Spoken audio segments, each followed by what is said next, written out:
This like an anti? This is turning into an anti. We're so anti. This is like anti-vax, but anti-birth control. I don't know don't, what's happening don't here. do it. We're like, don't do it. You'll get pregnant.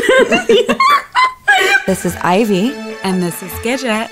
and you're listening to Slut Shame This.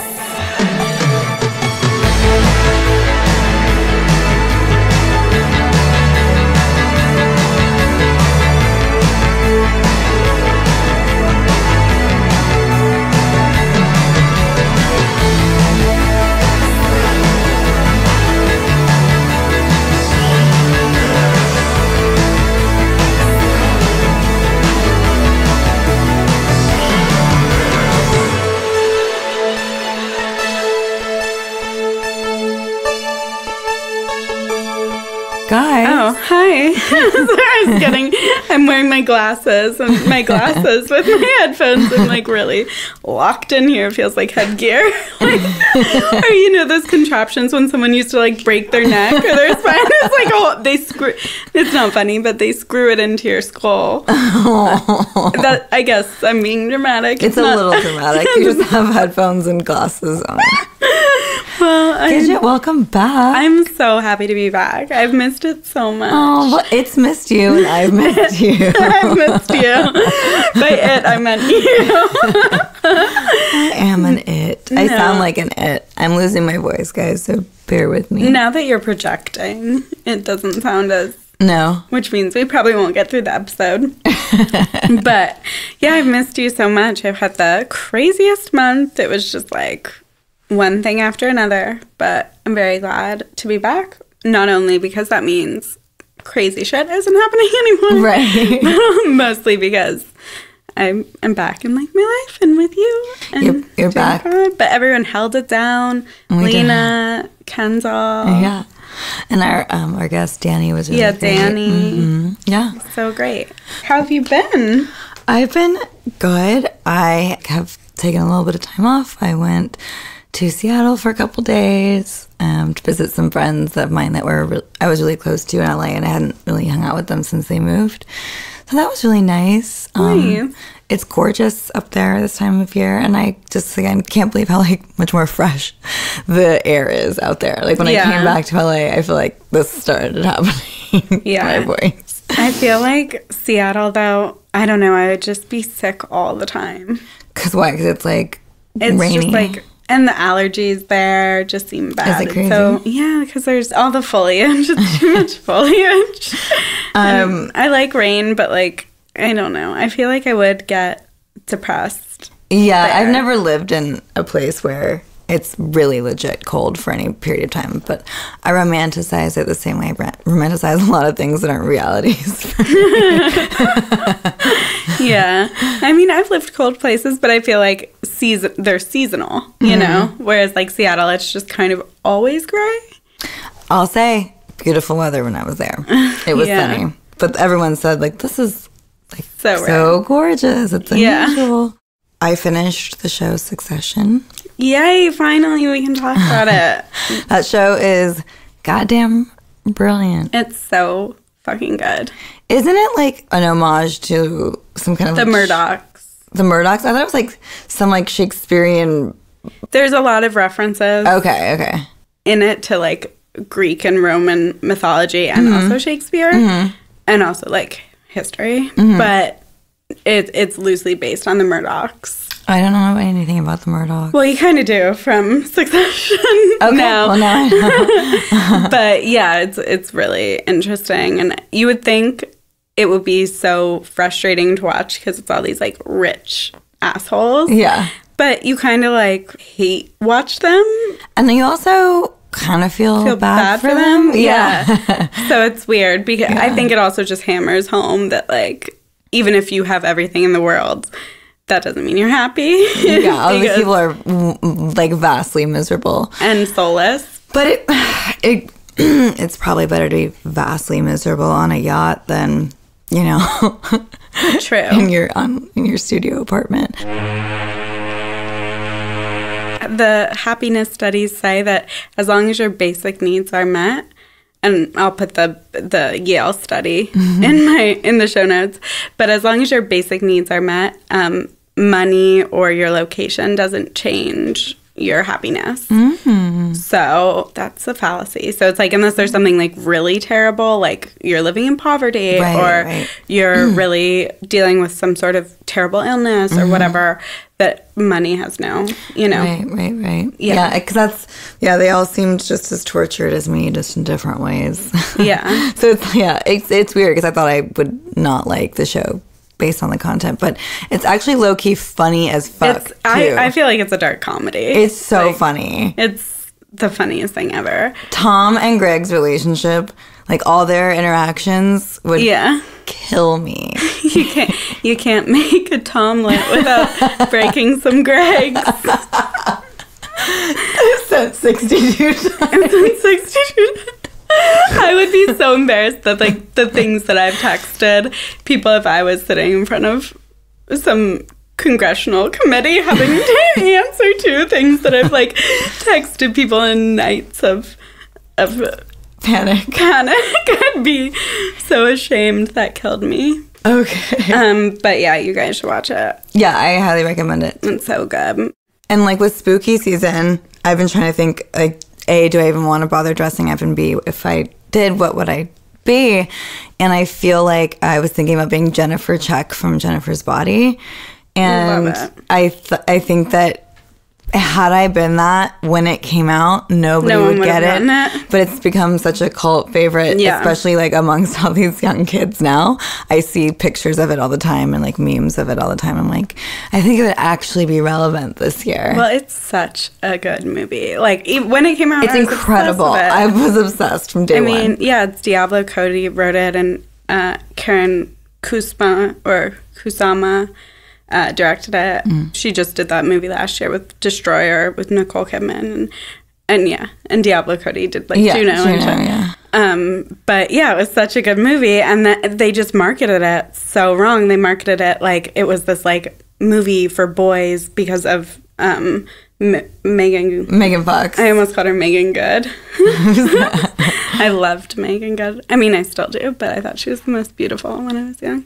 Still beautiful, but anyway, because Megan Fox is like so hot, they like marketed it all like about her, like it was for boys, and it's sexy. Like this like fun teen spooky, but it's like a feminist kind of radical like movie that was just and the dialogue is off the charts witty but like bizarre, and I just don't think people were like prepared for any of that. Totally. It's so good. So since we have you back, we were talking about some subjects we wanted to talk about, and one that we haven't covered yet that I think is important to talk about is birth control. Birth control. Cool. Yeah. Love it, hate it, have to use it, don't have to use it. Yeah. It's certainly a thing. Yeah. And this is a really seamless transition. I've gotten so good at transitions. I got cocky.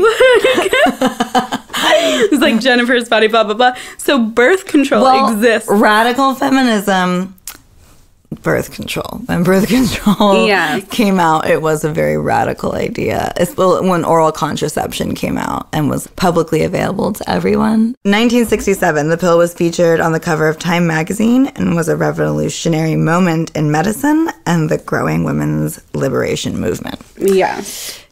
So the pill is it is like a little icon of feminism when you think about it. In the 60s, too, that's when the Supreme Court ruled that you couldn't prevent people from distributing contraception because that violated the right to privacy. And that was like a huge case. That was Griswold versus Connecticut in 1965, I think.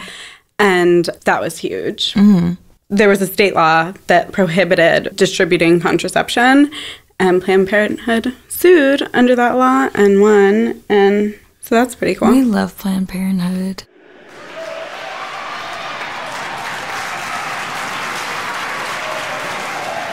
Well, let's start with the basics. Do you take birth control? Have you taken birth control? What have your experiences been with it? So I am not currently on birth control. Well, it depends what you consider birth control. Well, yeah, well, I like in the list of birth control, like the pull-up method is considered a form of birth control. Yeah, so I'm on that. I went on birth control when I was like 15, and that was because I had really bad period cramps. So I went on Yaz when I was 15. Yeah, that's what I'm on. Oh, yeah? How long have you been on it? I was on it in high school, and I went off of it, and then I've been on it for about 6 months now. Oh, okay. Nice. Yeah. It's been the least side effecty. Like, it hasn't really changed anything for me. Oh, that's good. That's nice. That's good. Because a lot of women really suffer from oral contraception. There's, like, a vast list of side effects that make it almost unlivable. So I feel like a lot of women are stuck between, like, okay, well, do I not want to have a kid, or do I want to risk it and not be on birth control? So a lot of women I know choose not to be on it because it really can have extremely unpleasant side effects. Yeah, especially emotionally and mentally because of the hormones. So some people are totally unaffected, and some people it's just... It wreaks havoc. Yeah. And it's another thing, too, where it's almost like an antidepressant where you kind of have to, like, trial and error it, which is a huge pain in the ass. And it definitely contributes to your quality of life when you are trying all these new oral contraceptives and they're making you feel batshit crazy. And then you're like, okay, well, I'll get off that. You feel normal again. Try a new one. Then it makes you suicidal. And then the next one makes you fat. It's like, it's really... Or tired all the time, or whatever, Yeah, I think that is the one thing that I might get from, but I've always been tired. I don't really know. It is like just one of the many birth control options, but most birth control options are hormonal. I've only been on the pill, but there's lots of options. I actually wrote down all the different types of like modern birth controls. We have an IUD. Yes. For those of you who don't know what an IUD is, it's like a little... intrauterine device. It's a little intrauterine. Looks like a little T. Yeah. And it's supposed to be soft and like malleable, right? Yeah, I've had one. And I've like, when you're deciding whether to get one or whatever, they show you the little ones. They're like the size of a penny or a small coin. But they're like bendy, Right. They look like a T, kind of like the Tesla T. Totally like the Tesla T. Yeah. And they have a little tiny string that kind of comes out, and it goes into your cervix, right? Yeah. And then the little string kind of comes out as a way for the doctor to get remove it eventually. From what I've heard, and you can maybe weigh into it, getting the IUD placed in can be like extremely traumatic. It was so painful for me. I think I might have even passed out for a second. I think that's actually common. There's something about the sensation that makes girls faint. Yeah, that's what the doctor said. Yeah. I had to be like laying that, and I do think I lost consciousness for a second. So I went on the IUD like 2 years ago. Did you do hormonal or copper? I did the hormonal because the copper one, it's bigger, and I think it comes with other side effects that... They all have side effects. Yeah, that were just... You have to just... Scary to me. It's a Sophie's choice. Totally. But so, yeah, and all my friends rave about IUDs, and one of my best friends who I was just a bridesmaid in her wedding, she's an OBGYN, and she's always like, yeah, IUDs rock. That's what she always recommends. And a lot of my friends recommended them, and it just did not work for me. Like, not only did it hurt so bad getting it put in, but it's quick. So, like, girls are tough, Like, I feel like... very tough. Yeah, you can handle it, Don't let that deter you. But for me, it just didn't work for my body. Like, I bled for 3 months. Yeah. And then I was like, okay, I'm done. Because you can have a little, like, bleeding. Spotting. Yeah. Yeah, as your body gets used to it because, it's literally inside your body. But mine wouldn't stop, so I got it taken out. Was getting it taken out as unpleasant as getting it put in? No, but I don't know whether that was just mental because I was like so happy to be getting it the fuck out because I was like, you know, so sick of it. Bye. But I also think like it kind of folds out, you know, like when you pull the string, it kind of like bends up and comes out nicely. Whereas like I can see the mental image of that. Yeah. Whereas putting it in, you're like, it's like the tea's arms go up. Yeah. It slides. That's what I picture. I mean, I wasn't in there, but but I don't know. I made a big deal to my doctor. We still talk about it. But remember that time that you inflicted extreme pain upon me? Yeah, remember you told me it was going to be the best thing ever? I bled for 3 months. Like direct quote, Dr. Lee. Names changed. And the copper IUDs are non-hormonal, so for women who really react poorly to hormones, they can try the copper IUD, but I've heard that the copper can upset the pH balance of the vagina, and so a lot of girls dealt with kind of like chronic infections after nothing detrimental or dangerous, but pesky, embarrassing, and like not cute, you know, like BV or yeast infections, stuff like that. I've heard that really was a problem. Same. Yeah, but people, a lot of my friends swear by IUDs, so same. I'm not talking shit on them. It just didn't work for me. There's a birth control shot, which I feel like is a little bit outdated. I don't know many people that do the shot, and the people that I knew did the shot got pregnant on the shot. So it says that the birth control shot is 94% effective, whereas birth control pills are 91% effective. Interesting. So I don't know. Right. But I remember when I asked the doctor about it, she was not like... Yeah, it doesn't get pushed very hard, I feel like, whenever I've gone in to talk about birth control options. Like, in the past 10 years, the shot has not been brought up to me. I remember in high school, it was kind of popular. I remember that, too. Yeah. I feel like it had its day in the sun. It did, yeah. But you need to get it every 3 months. Whereas the IUD can last like 3 years and up, depending on the ones you get. Well, that's one of the nice things. So IUDs are great because once it is in there, and if it's not giving you any grief, then you don't have to think about birth control for literal years. As in most other options, you either have to think about daily or monthly or bi-monthly. So that is one of the perks of IUDs. And with the IUD, like you can get it taken out and get pregnant the next day if you want to. Like if you're like, you know, waiting for a certain time. Right. You know, there's no sort of like transition or waiting, like whereas there is, of course, with the shot or, you know. Totally. And there's the vaginal birth control ring. So I've heard pretty good things about the ring. Again, I'm always just thinking about me in my life and I'm like, wouldn't work for me. But if I wasn't performing, I could see that maybe being a nice option. It's just like a little tiny ring, and it kind of sits up at the very like top of, you know, the vagina, close to the cervix, and you can't feel it, and it just emits, I guess it releases the hormones, and it is hormonal. You have to keep them refrigerated.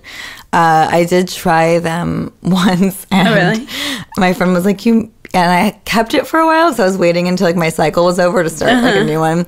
And I was like 20 and have it in the fridge, and I put it in. She's like, "Did you refrigerate?" I was like, "No, it's just, you know, it's just been sitting on my dresser." She's like, "Bitch, it's not gonna work." I was like, "Do not let anyone come in right now."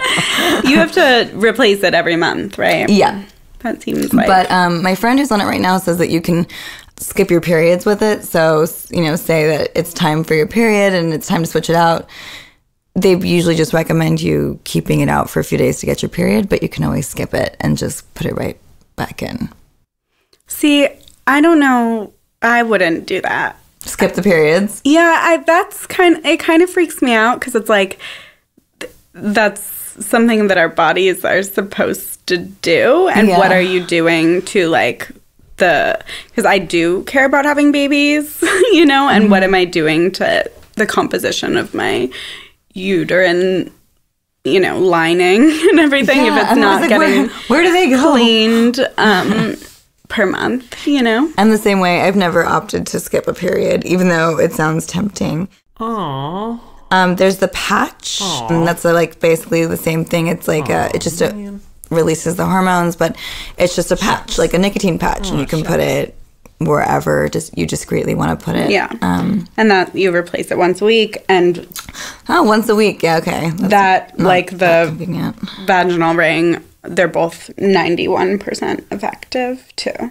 And then from there's the pill, which we've discussed already. There's so many different options of which you have to take every day, of course. Yes. Yeah. And like hormone variations. There's like all different kinds. And there's kinds that help with like endometriosis symptoms. Like they are known to help with cramping and pain. Yeah. Also, some birth controls are literally like diagnosed for people with really bad acne.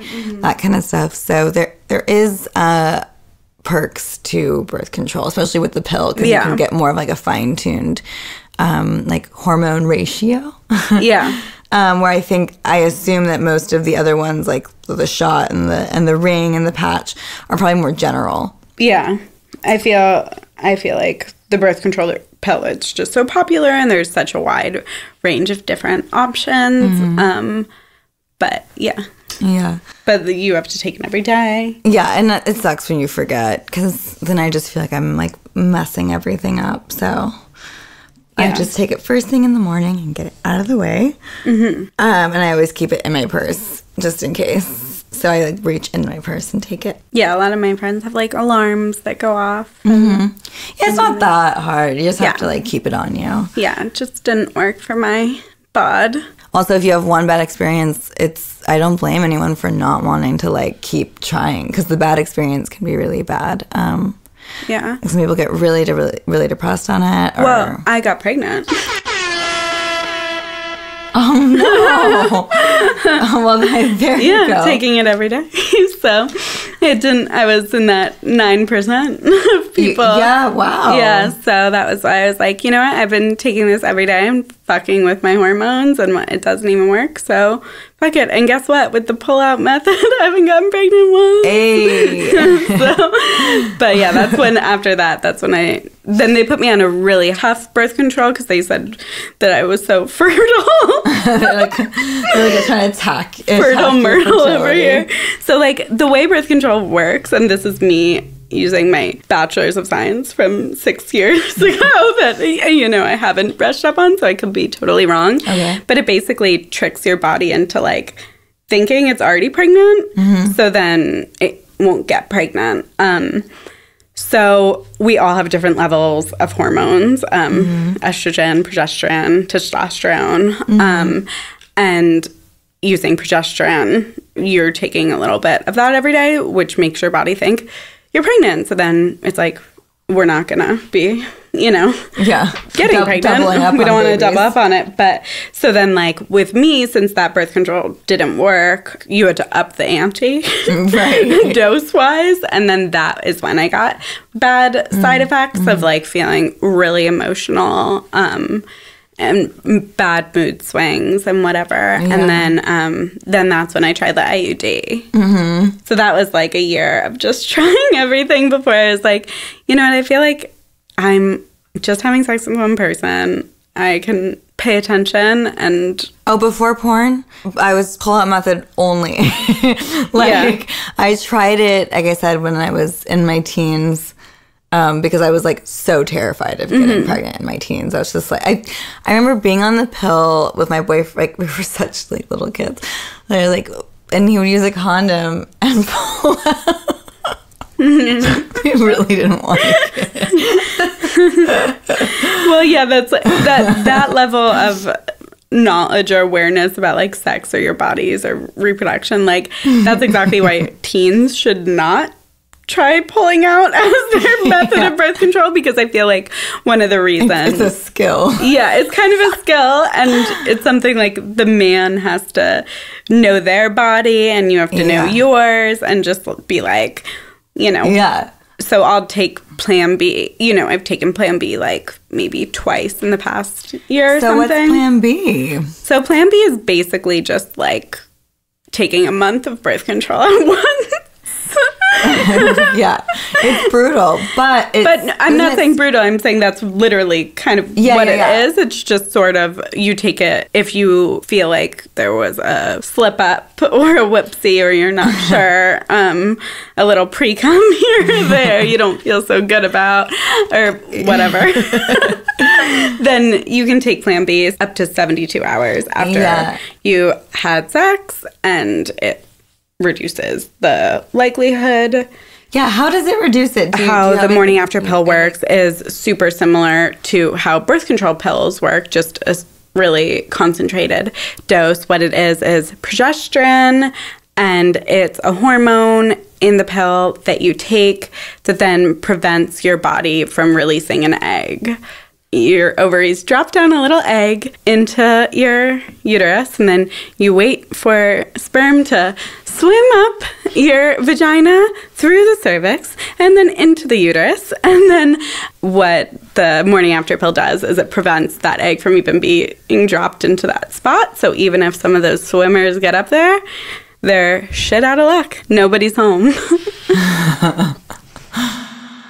It also, because of that, it does have a lot of side effects. So if you've never taken it and you take it, just be prepared to feel, if you feel really funny, like emotionally, or it starts your period extra early or that kind of stuff, like just be aware that that's going to be like normal Plan B. And also what's great about Plan B, like when I was younger, it wasn't very easy to get. I had to like go to Planned Parenthood and wait for like 4 hours, or I'd have to go to the doctor and get a prescription, which can be embarrassing. So now you can literally just go into the drugstore and purchase one. It's not cheap. It's like $50. So split it with your partner, because it's an equal it takes two to tango, so it should take two to solve the problem. Well, it really takes one to tango, boys. So maybe you should pay the whole thing. That's the deal that I operate on. It's like, that sounds like a you problem, buddy, because I certainly didn't get myself pregnant. Although, like, it has efficacy for 72 hours. The sooner you take it after you have sex, like, the better. And then it just steadily decreases. But it's still definitely something good to do, especially if you feel like you might have just had a slip up, or you want that peace of mind. Yeah, I've done it just for the peace of mind, like before, just done a scene and felt like I didn't trust that the guy completely pulled out on time and stuff like that. I'm just... and like when I wasn't on birth control, because I haven't been my entire porn career, I've definitely taken it a few times because I just don't trust it. And always follow your intuition with that kind of stuff. If you think that it's a maybe and you really don't want to get pregnant, just go get the pill. And then there's also just the classic, the condom. What are those? Yeah, right. I actually have a funny condom story about when my best friend lost her virginity that should remain nameless. Okay. She had this boyfriend, like, growing up for all of middle school, and we were 14, and we were at her house, and, like, I was hanging out with her sister or whatever, and her boyfriend, like, had sex for the first time. And he comes and gets me after, and she's like screaming in pain and agony. And I'm like, holy shit, we have to get your mom. So I'm like, so I get her mom. And then she goes, turns out that's how she found out she had a latex allergy. Oh, so like this poor girl, they had it like all set up for like this great night to have, I think I was even there under the guise of being like, oh, her parents were going to go out on a date, and like I was going to chill with her sister and her friends so they could have their time together. Right. You know how you would do that when you were little, like all those little... Yeah, you're and like, it was being like the great wingman. The total opposite that she had. Oh my God. Terrible allergic reaction to... Oh, and I heard latex allergies are brutal. Yeah, it seemed rough. Oh, buddy. Yeah, but yeah, so there are other options if you have I think lambskin and latex are the most common, and these are meant to go over the penis. And there's a little little like droplet thing at the end where the cum goes. Oh, that's what that's for. Yeah. It's like a little hat. Yeah. Penis. Interesting. I've used them before. What do you think? I hate the smell. I hate the smell of latex. Yeah. Okay, listen, I love their purpose. Yeah, good. We stand birth control. But also it's, it's supposed to help in preventing the transmission of STDs. Yes. Yes, those things. So that's where the condom is cool because it does double up as like something that helps prevent STIs and something that helps prevent pregnancy.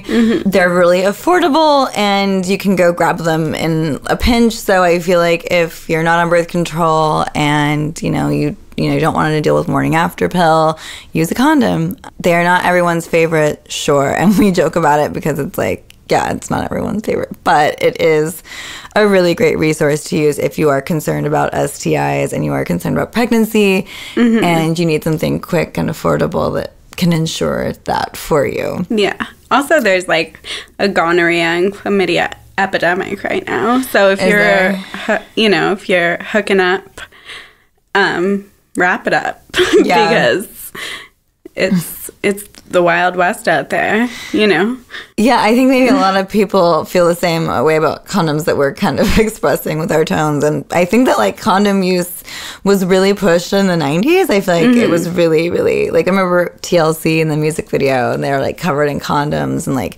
everything was, like, very, like, there was this whole fear about HIV, and so everybody was really, what I was gonna say. Using condoms. And I think that, like, because now HIV isn't a death sentence, and I feel like the whole condom usage has become like less militant, at least like in my, with my peers in my age range. Like, I don't hear about like, oh my god, did you fuck him without a condom? That's so crazy. Like, it's more just like, it's very cavalier. I think it was probably a combination of like, in the 90s, people still didn't really know what was going on with HIV and AIDS. And then by our age, when we were growing up, especially for people having heterosexual sex, I feel like people just felt like, oh, this doesn't apply to you, even though that's completely not true. It's false, yeah. But I think there was kind of this, like, relaxing about STDs, and that's probably why we are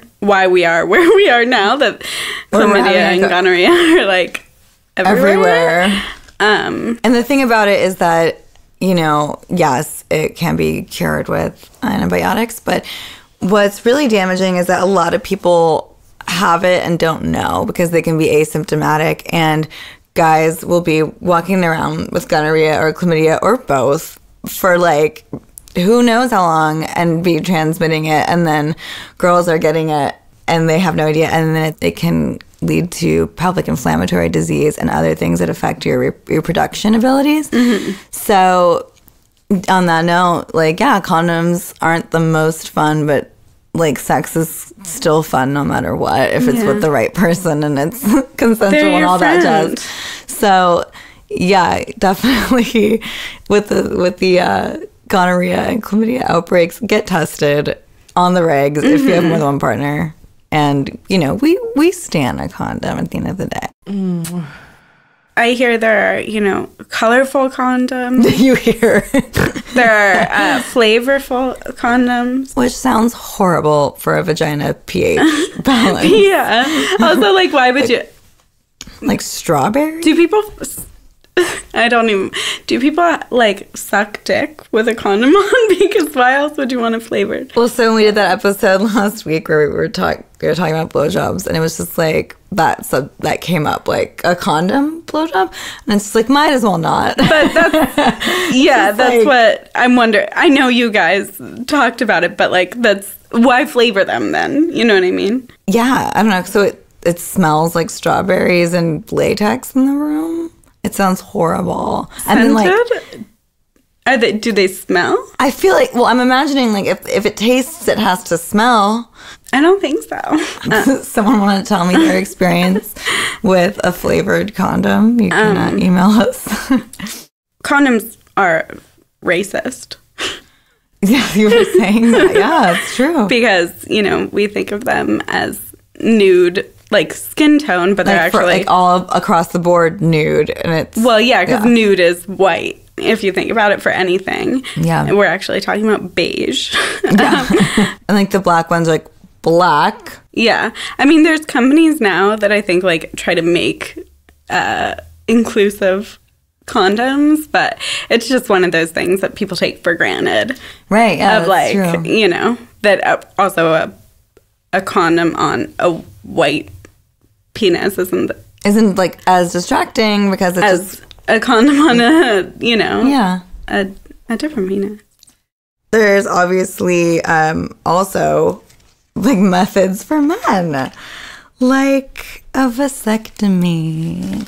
Yeah. Vasectomies are awesome. I stand. Because it's a really minor procedure and it's reversible and you still come. I don't know why guys think that like they're gonna be these like little limp dick like sterilized dogs after, but like your dick still gets hard, it still works, and you still get to shoot a load. It just doesn't have any sperm in it. It's not as loaded. Exactly. A guy that I work with has had a vasectomy, and there's no way anyone could tell unless... Yeah.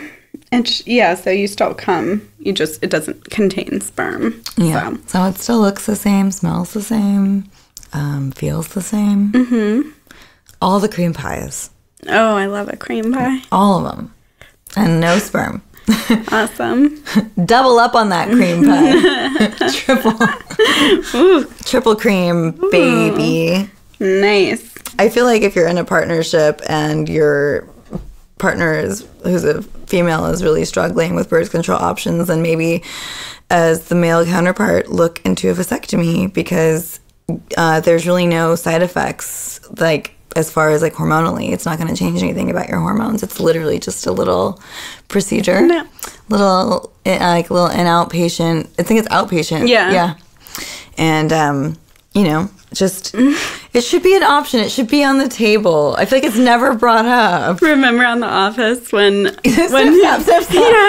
Michael's complaining to Jan, and he is like, when you said you wanted me to have a vasectomy, I did. And then when you said I wanted to have it reversed, I did. And then when you wanted to have kids, I got it reversed again. He's like, snip, snap, snip, snap. He's like, you know what that does to a man? Snip, snap. That's so good. That's good. But don't do that. Just do it once. And then. I think it could function as the same way like an IUD. Like, I doubt that a vasectomy is any more painful than getting an IUD put in. And truly. It could be the same thing. Like, I'm just going to do this for a few years while I'm definitely not trying to have kids. And then you can reverse it and still have those. You can load your gun right back up.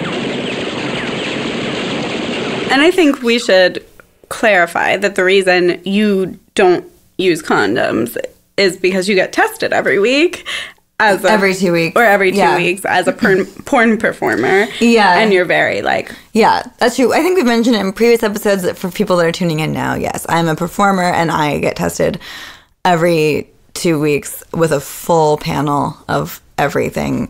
So everyone I work with is on that same trajectory, and we all have a way to test, check each other's tests. So that's why I don't use condoms. Yeah, and I don't. And I don't really have a sex life outside of work, so that's where I'm at.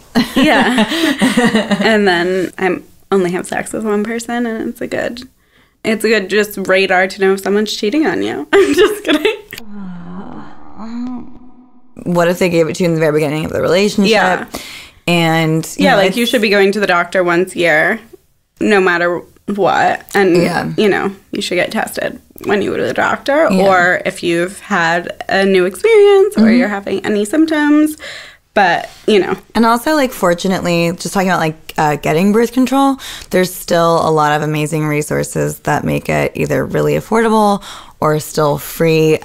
If Planned Parenthood exists where you live, like, that's probably like the number one go-to to Yeah. get free birth control, and you can discuss your birth control options there. Also, there's a couple new apps for birth control pills. There's one that I use called Nurx. It's like Nurx, and you can fill out a form and talk to one of their doctors, and then they will write the prescription and then send you 3 months of birth control, and then they just awesome. send it to your door. So that's another option. That's And great. even if there's not a Planned Parenthood, there's usually some kind of clinic. Yeah, just talk to your doctor and see what's available, or Google, Yeah, because if you don't resources. I don't have a doctor technically, so you can also just look up like STD screening clinics and that kind of stuff, and they usually Most places have free testing. yeah. Yeah, most cities, have a place for free testing. Yeah. So speaking of what you do, so what does birth control look like in porn more widely besides the testing? What do most people do? And Well, it's not mandatory to be on birth control because that would be psychotic. You can't control a person's body. You have to videotape you taking a pill every day and then not throwing up. Yeah, exactly. So it's the same as in regular life. It's up to your discretion. If you want to track your cycle and not be on birth control, then a lot of girls do that. I got pregnant last year and it scared me, so I've been on birth control ever since. Ironically, I didn't get pregnant through porn, which is the funniest thing about it. But no, there's really no specific way that women should manage their birth control in the industry. You can do it however you choose.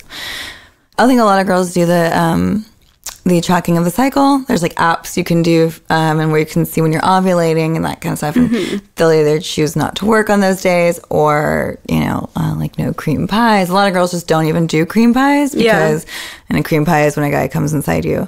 Because obviously that's extremely risky. I think you can do any birth control method, but a lot of girls don't do cream pies because they just don't want to get work pregnant. Yeah, that would make it complicated. Yeah, or easier depending. It just depends. If you didn't want to keep it and you wanted to get an abortion, it's kind of easier to have it be this.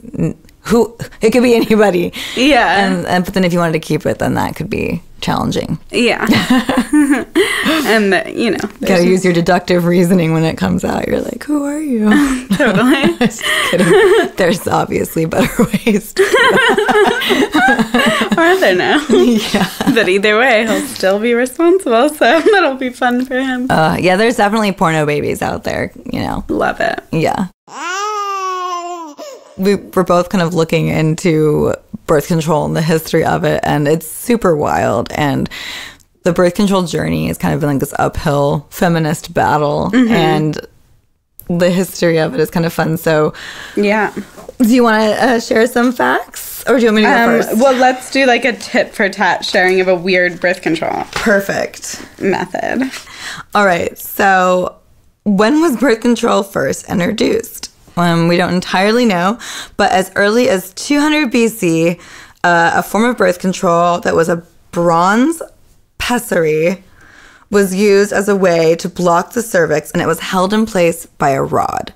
And I saw an image of this pessary. It looks like a little baby donut, but it's made of patinaed bronze. It's a nightmare. And then I guess it's supposed to be held up in the cervix and then held in place through a little donut hole with a rod. Wow. Yeah.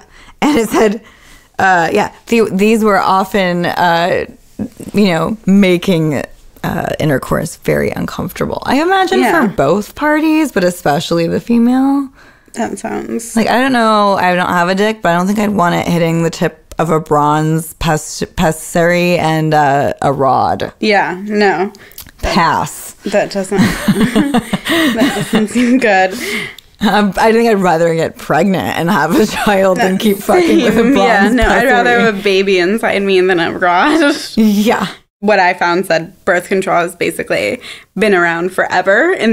First, there's also the withdrawal method, which has been around for ever, basically. But a Roman physician named Cyrannus of Ephesus Nailed it. Ephesus said it was the responsibility of women to withdraw when men climax. So I guess just like back up real quick. I don't know how they were doing it. And then if you didn't, you were supposed to squat and sneeze. Oh, dear God. Yeah, so you were supposed to squat and sneeze. Supposed to jump off. So it's like, oh, I'm gonna come. And you're like, oh, she was supposed to sense that he was going to come. Pop off that dick, squat and sneeze. God, I hate men, the idea of them. I love them, but truly. Also, ancient Egyptians used a mixture of acacia leaves, honey, and lint inside the vagina to block sperm. I don't know exactly what they mean by lint, but acacia and honey doesn't sound like all that terrible. I mean, obviously, honey would probably give you a yeast infection, but it sounds better than a bronze pessary. And acacia relieves pain and irritation, helps with wound healing, promotes oral health, soothes coughs and sore throats, and restricts blood loss. So it sounds like the ancient Egyptians at least kind of cared about the vagina. Like maybe just a little bit. Well, yes. So I found what I found said that too. It said they'd use a little cloth and use like honey and acacia and so by lint, that's what they mean, a thin cloth. Oh, okay. And then put it inside to block sperm. But I also read that in ancient Egypt, what was even more popular was using crocodile dung. So what they would do, I don't know if they really cared about the vagina. Maybe only the queens got the honey and acacia and everyone else. So they would mix crocodile excrement and honey and insert the mixture in their vagina. But researchers today are like, we're not sure if that even worked. So you guys are just doing that for kicks. Putting caca up the vagina for literally no reason. Some ancient cultures were said to have used oil paper shaped in a cone and even half a lemon, which sounds irritating for everybody. Just imagine lemon squeezes going into the penis urethra and then up in your cervix. Yeah. So it would be, but it basically like would function like a cervical cap, right? Which are even still used today. So that's kind of what they would do with it, which is wild. But because it didn't say like a hollowed out lemon; it just says half a lemon. So it's got. I think it's a lemon rind. I think we're talking like a rind, and then you put it in, kind of like a thimble. See, I was imagining, because it just was half a lemon, I'm imagining like a juicy, cut in half. I think it's a rind. And the penis head is just going into the lemon and like juicing it. And then you make pussy lemonade. Yeah. Tasty. Tangy. And then there were also, what was also popular was in medieval Europe, animal intestines as condoms. Interesting. Intestines of goats, sheep, even fish were used to create a sheath wrapped around the penis, and that would prevent pregnancy and venereal disease. So, you know, it sounds really gross, like put that way, but you know, I'm imagining that it's probably all been like cleaned and sterilized, and that actually sounds like a really evolved idea. As I don't know if they knew how to sterilize. Well, all right. So it sounds like one of the least horrible ones aside from the acacia and honey. It says that animal gallbladders were popular in ancient Rome too. Oh, so this goes way back. I'm just imagining because it's like a thin skin to just put over your skin, right? Sure, but it's also like an intestine of a dead animal, and they didn't even realize, like, I don't know, that germs existed back then. Yeah. I think that's where syphilis was born. Well, do you want a fun story about Listerine? How Listerine was invented? Yes. So women used to die all the time after childbirth, and no one knew why. And doctors, you know, back in the day did everything. So they'd deliver a baby and they'd also like operate on dead people, whatever. There's a bacteria called listeria, and it would get transferred from a doctor's hands from operating or touching dead bodies or whatever, and then delivering a baby. Oh my God. And then women would get listeria. And I think I could be wrong that the name of the bacteria might even come from the doctor's name, and then that's how you get it. But this doctor realized, oh, we should wash our hands between patients. What? And that's when women started, like, living through their birthing. Yeah, the mortality rate after childbirth, like, really dropped because... How did this evolve into a mouthwash? Because it kills germs. So then it turned into listeria. Listerine is what was used to wash and to kill that germ. Wow. Something of a similar compound. Wow. And now that's a mouthwash. And we have better ways also of cleaning, but it's pretty interesting. So I think I think that was pretty recent, like within the last 200 years. So I'm sure they weren't effectively cleaning these intestines, and I bet that led to a lot of disease worse than syphilis. That's true. It theoretically, in my brain, it made more sense than a bronze pessary. That still is like haunting me. You guys have to Google. I'm okay with the lemon so far. The lemon doesn't. Yeah. The lemon rind. Yeah. Because if it's like works like the cervical cap thing, then you get a 70% chance. Yeah, it's better than 100% chance. Or 100% chance of getting pregnant, I mean. And then although it wasn't until the 1900s that condoms were widely used, Italian adventurer Casanova in his writings were reported using a lambskin condom in the 1700s. Cool. Yeah, Casanova over here. Yeah, talking about his lambskins. Casanova. Truly. In ancient China, this sounds like one of the worst ones, which is literally poison. Mercury was used for birth control, which, as you know, is like extremely really bad for you and poisonous. But it was very popular among concubines and prostitutes, and it was ingested either in liquid or pill form.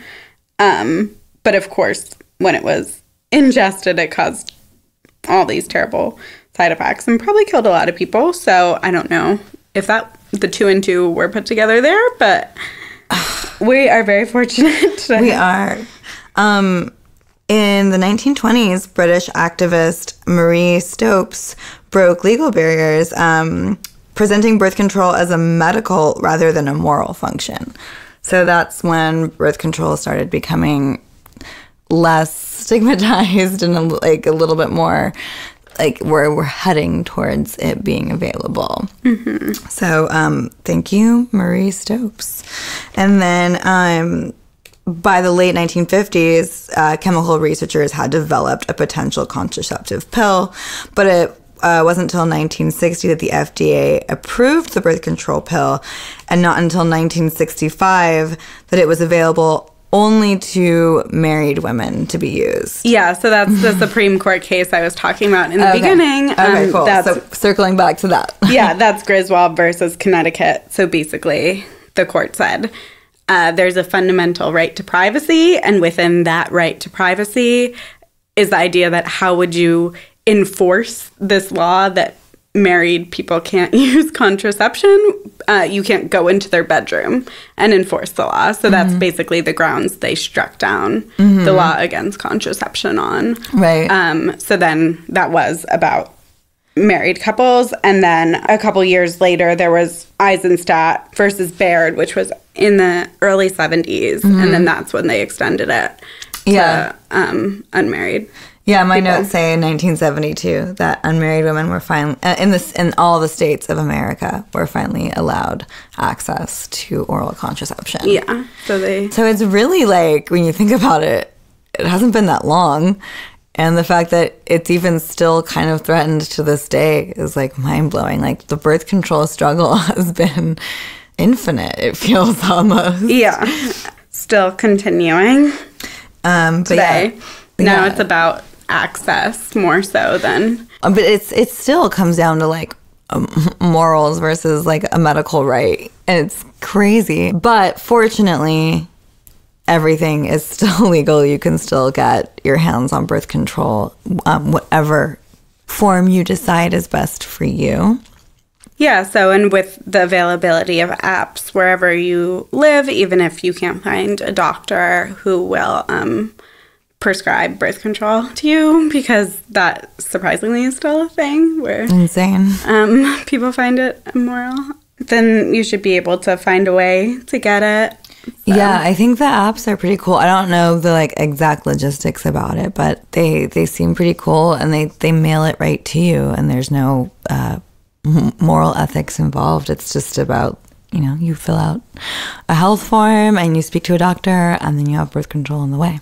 People have fought long and hard for it, both science and legally. So, because it is really also a socioeconomic issue, because people who are privileged to grow up middle income or have access to education about sex and then have access to birth control, it really is a socioeconomic issue, because right. and a women's rights issue, because women who get pregnant young and then don't know that they have options, or didn't know they had options to avoid getting pregnant besides abstinence, because right. abstinence-only sex education is still taught all over the country. So yeah. a lot of young women who grow up living in poverty or lower income get pregnant and then don't know that they have options, and then you're kind of stuck, unable to go to college or support yourself. So it really does become an economic issue, and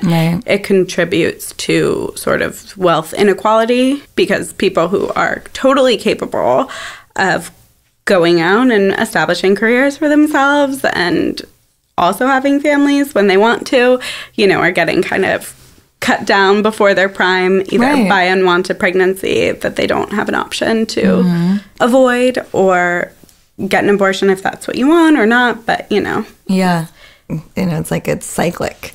Exactly. Yeah. And then, you know, those men can still go off and make money and go to college, you know. Yeah. So even though we have laws for child support and everything, that women still do much of the child rearing and raising. So. Yeah, I think a part of me hopes that the internet age can have some positive effects where, like, at least now most people have access to the internet in America, I would assume, in some way or another. And, you know, everything is kind of like a Google away. So, you know, you can literally Google, like, I'm pregnant, what are my options? Or what are my birth control options? And you can at least figure it out that way, which it is, you know, comforting, because that wasn't even a thing when I was in high school. Yeah, that's really great. All right, guys, now it is our favorite time of day. It is DMs. Yeah, goes down in the DM. Always. And this one was sent to my friend Christina, and she sent it to me today. So it's a fresh DM. Ooh. A freshie fresh. Fresh out the oven. And she took a video of it because it's long. Oh, and I'm just going to start. Hi, princess, with a wife emoji and 2 kissies, followed by another separate message. One small request, ... Your masturbating video, share me, ... Small video, like hard masturbating video. Please, princess. Bride emoji, kissy kissy. My cock, when you watched then, getting very hard. I don't know, but you are so hot and sexy. Please give me masturbating video. Please, so hard masturbating. Please, small request. Wait. Is it a hard request or a small request? We're getting mixed messages here. So, yeah, he goes, like hard masturbating. Please, please, please, please, please, please, please, oh, please, my please, God. Please, please, please, please, please, please, princess. Oh, wow. And the pleases were all, like, separate lines. Yeah, I saw the scrolling. That was a lot of pleases. I don't even think I named all the pleases. There's about like 20 pleases, line after line after line. That is so weird. I want to call out his username so bad. Yeah, what cracks me up about the DMs like that we get, or all of us get, are that like they obviously were typing that into Google Translate. You know what I mean? Based on, and that is just so, that whole, picturing that in my mind is just funny to me. Yeah. Just like gotta get this message out, you know? It's so important that I gotta go to Google Translate and make sure that she knows that that his small request is a hard masturbating. It's a hard... Yeah, I feel like, because I feel like that's just the wrong word. You know, I can't imagine he really does mean like vigorous masturbation. He might. Hard. I don't know. I feel like he means like, I don't know. I feel like that's a translation error. Maybe not. I don't know. I think that he wants like an enthusiastic masturbation video. Yeah. Like a hard finger banging. I got one from an obvious, like, brand new Finsta that just says, "Your pussy must be so good to fuck. Can I suck those melons?"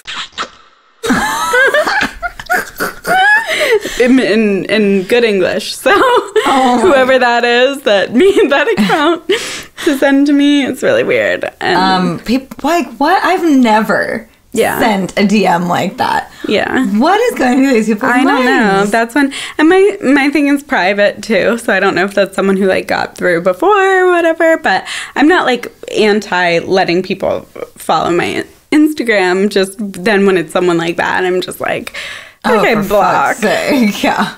Block. But yeah. I have it so that only people I follow back can DM me, and then everything else goes to the other folder. Well, yeah, that's of course in my other folder. Yeah. That isn't in my main folder for sure. I gotta. Yeah, and Christina's like a makeup artist, you know, like and again, just. But she posted that she was with me. I feel like all my poor friends get guilty by association, and it's like all of a sudden they're being asked to do hard masturbating videos. I feel like I'm getting, now that my Instagram's private, I'm getting a sense of who certain Finstas are, based on like little context clues. And I don't know if I'm wrong or right, but I'm watching you guys. She's watching. If you think you're a Trixie, she's on to you. Because I also have a really good like visual memory, so I can remember who's watched a story and when someone hasn't watched a story.